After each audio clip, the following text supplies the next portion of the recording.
opening up a book and reading a whole very explicit homoerotic description of a high school teacher hooking up with his student, his male student.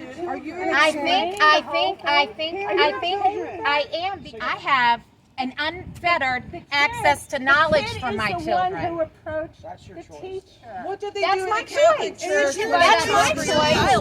And I can read it in We this don't want those library. kind of books You're a published. Catholic. I Well, will you get don't it. print it. They're just not like even you saying do you're your a Catholic. book. I am I not. can Okay, wait a rent it second. at my All I library, know is just when like I you told can Our rent your children book. to have these I books don't want my publicly children available. reading your book. Stevie, Truth is objective. It's not relative. This isn't a religious question. That are gonna burn in hell for Repent and seek Christ. Oh, see, well, now you're judging. Okay.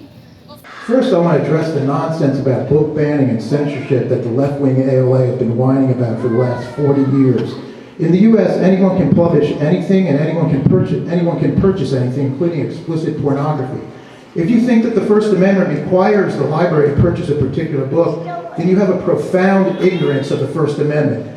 The anti-science psychopaths who believe that a boy can become a girl are free to purchase any crappy book they want with their own money.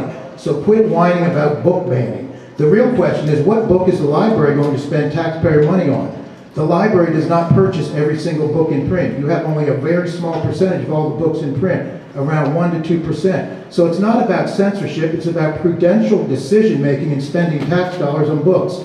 Is the library banning every book that's not in the library? The process you have for patrons to request a reconsideration of a book is a joke.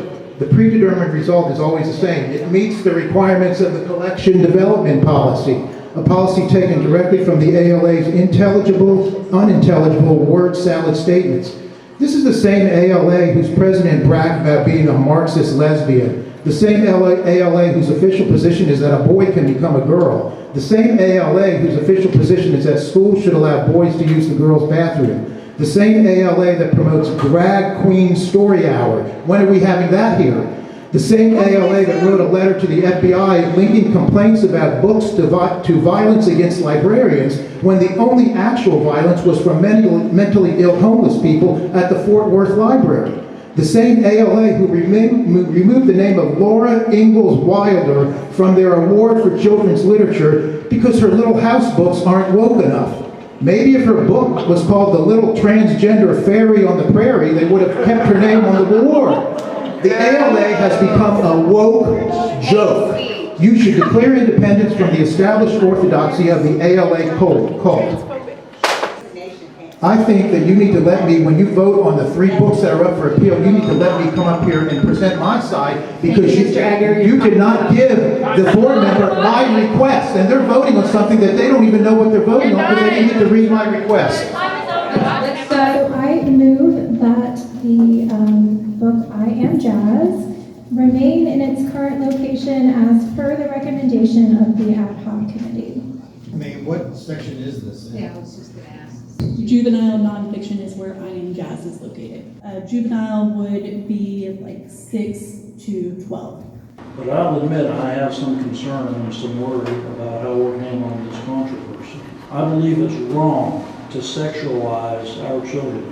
I am against books that contain graphic heterosexual sex, books that contain homosexual sex, and books that contain LGBTQ content being available without restriction in our youth collection. Samuels has these controversial books in its youth collection due to embracing diversity and inclusiveness as fundamental values.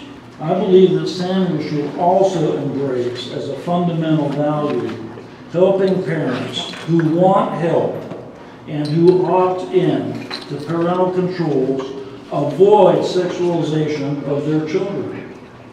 I believe that all books in our youth collection that portray graphic heterosexual sex, homosexual sex, and LGBTQ content should be in a separate section that provides parental control for those parents who want parental control.